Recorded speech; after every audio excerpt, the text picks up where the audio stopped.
Yeah, welcome in. Welcome back to another episode of the Format Podcast. Got a pretty interesting show for you here today. Going to talk some Lamar Jackson and the NFL MVP race. And in a way, that kind of makes me sad because we're in week 18, which is the final week of the NFL regular season.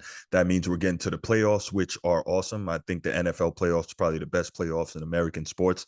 But anyway, that tells me that in about a month and a half here, the NFL season will be over for 2023. And in about 3 days here, the college football season will be over. But we just got to deal with that and enjoy it while we got it. Anyway, if you haven't already and you're here on YouTube, please go ahead, click that subscribe, that like, and that notification bell. Make sure you're up to date whenever new content drops on the channel.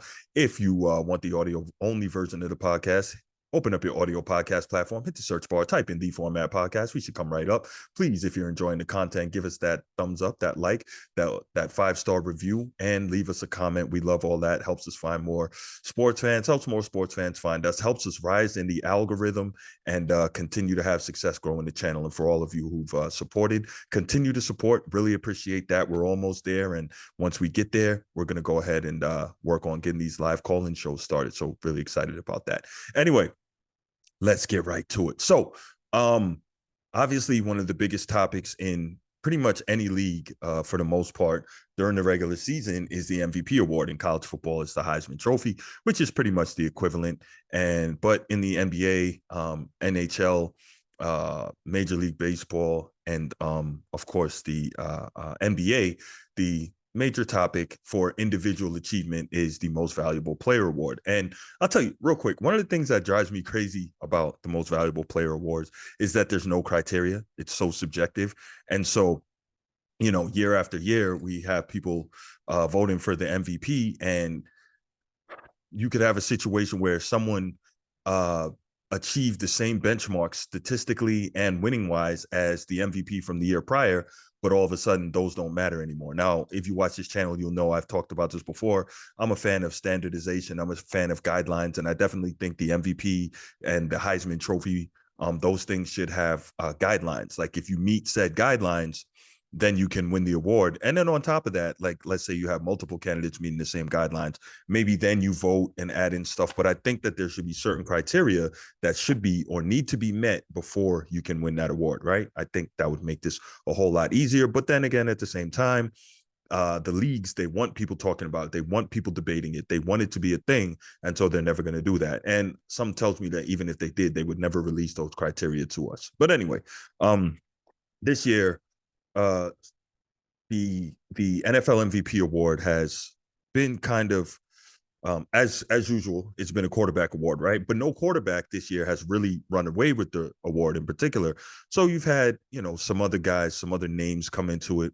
You've had your Myles Garrett's come into it. You've had your Christian McCaffrey's come into it. But at the end of the day, I think that because of the way football is played nowadays and because of how quarterback centric it is, and because the league seems to want the focus on quarterback play more often than not, unless you see a player really do something incredible in terms of record breaking historically, you're going to see a quarterback win the award. And last year was Patrick Mahomes. And this year, we've had some interesting names in the mix quarterback-wise. Early on, you had Tua Tagovailoa, quarterback of the Dolphins. You had Brock Purdy, who's been in the mix for most of the year. You had Dak Prescott from the Cowboys, of course, who's been in the mix most of the year. And in fairness, because you guys know I'm not a Dak guy, he has had a really, really good year. But MVP, I thought that was more a function of the pro-Cowboy media really wanting to have a Cowboys quarterback hoist that award. But it looks like, unless something crazy happens to end out the season here, that Baltimore Ravens quarterback Lamar Jackson is probably going to win his second Most Valuable Player award. Now, in 2019, Lamar Jackson won a unanimous Most Valuable Player award with an absolutely incredible season. The Ravens went 14-2 that year. Back then, they only played 16 games. Obviously, now they play 17. And Lamar played in 14 of those games. So as a quarterback, he had a record of 13-2. He completed 66% of his passes, led the league in touchdown passes with 36, and had a QBR of 83, which is absolutely absurd, right? And Lamar Jackson was just nuts that year. Now, the crazy thing is his passing numbers for an MVP award-winning quarterback weren't they weren't through the roof like a lot of times what you see, right? Obviously, he led the league with the 36 passing touchdowns, which was great, and only 6 interceptions, which is even better. But he only had 3,127 passing yards.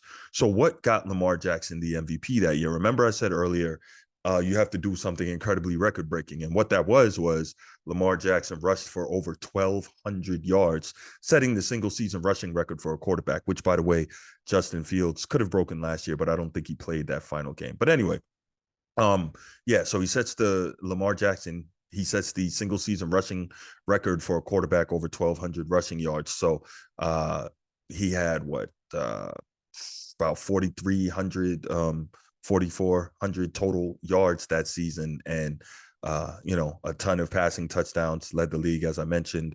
And then I think he had double-digit rushing touchdowns as well. So, those are the numbers that got him unanimous MVP, but, not great postseason success. Let's see. So they lost in their first game in the postseason that year. Now, this season, Lamar Jackson, many people are saying, is having the best season of his career. Now, the numbers aren't crazy, right? The Ravens are at this point 13-3. He's not going to play the final game today against the Pittsburgh Steelers, as the Ravens have locked up the number 1 overall seed all the way through the playoffs. Now, real quick, I get that you got a guy like that. You just paid him. He's clearly your MVP and maybe the MVP of the league, and you're going to need him if you want to make a deep playoff run in Lamar Jackson. But it kind of sucks if you're a Ravens fan to see that the final game of the season is against their bitter division rival, the Pittsburgh Steelers, which is arguably the best rivalry in football right now. So it kind of sucks to see that Lamar Jackson is going to sit this one out. But at the end of the day, you got to do what's best for the team, right? So anyway, most people are saying that Lamar Jackson has had the best season of his career. He's completing a career high 67% of his passes. Now, he has thrown for more yards, 3,678 passing yards, which is a career high for him. And he has thrown 24 touchdown passes and only 7 interceptions. So, good numbers overall. And he's rushed for just over 800 yards, which is crazy, right? Because, him being so gifted with his legs and being able to make so many plays in the running game, he's only rushed for 800 yards, right? There's a lot of quarterbacks that would sell their souls to be able to run for 800 yards in a season. And then you look at Lamar Jackson and they're saying, he's only rushed for that, right? So that's well off his MVP pace, but the team seems to be playing better. Again, the Ravens have one of the elite defenses in the league. And historically, the Baltimore Ravens, if you know anything about NFL football, and the Baltimore Ravens have been known for that, right? So they have an elite defense. They can run the football. Lamar Jackson is in complete command of the offense. He's not turning the football over at a high rate. So he's really doing his thing. But I think what separates Lamar Jackson this season is when you look at the 5 best games, right, against what would conceivably be the toughest competition, right? And during that 5-game stretch, and I want to bring up the numbers here. Lamar Jackson is out of his mind, and I say that to say he's thrown for 74% completions, 10 touchdowns, and only 1 interception. The passing numbers aren't through the roof, 223 yards per game, but he is going insane. Now, this is a guy who got into what most people would call an acrimonious contract dispute with the Ravens before the season started. And but he ended up getting his money, right? He got a 5-year, $260 million deal with $185 million in total guarantees and $135 million due at signing. And so totally, that's awesome. Now, we look at it and we see the 5 best games that Lamar has played, or the 5 games against the 5 games against the best competition that the Ravens have played this year. That's against the Miami Dolphins, the San Francisco 49ers, the Jacksonville Jaguars, the Seattle Seahawks, and the Cleveland Browns. And they have absolutely eviscerated that competition. They beat Miami 56-19. They beat the 49ers, who at that time were considered the best team in football.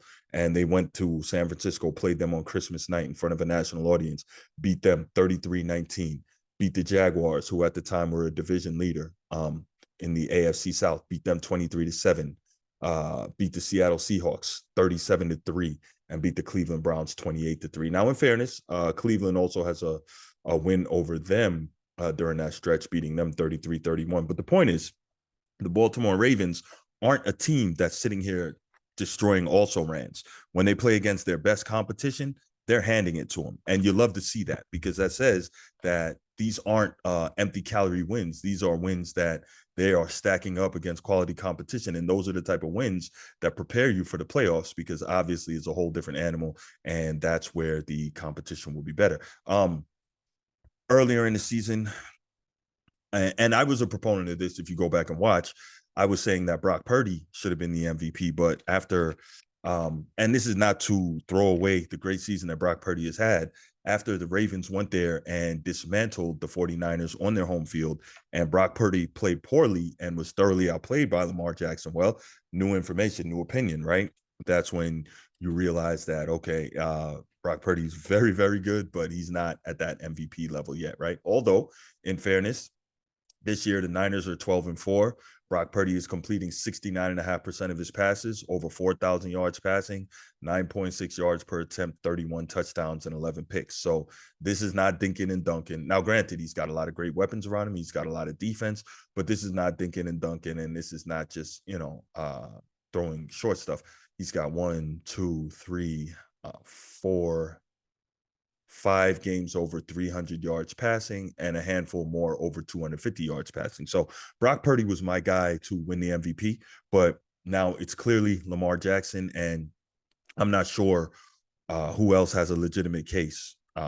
Again, maybe Purdy, but we saw what happened there. But this should be interesting, and Lamar Jackson seems to be the betting favorite. Not that I'm a gambling man, but he seems to be the betting favorite, and he seems to be the guy. So what I'd like to know from you is Lamar Jackson the MVP? And even if he is the MVP, should that mean anything in terms of what we should expect from him in the postseason? But leave your comments in the comment section. Can't wait to hear from you. Can't wait to get back to you next time. And I'm out. Peace.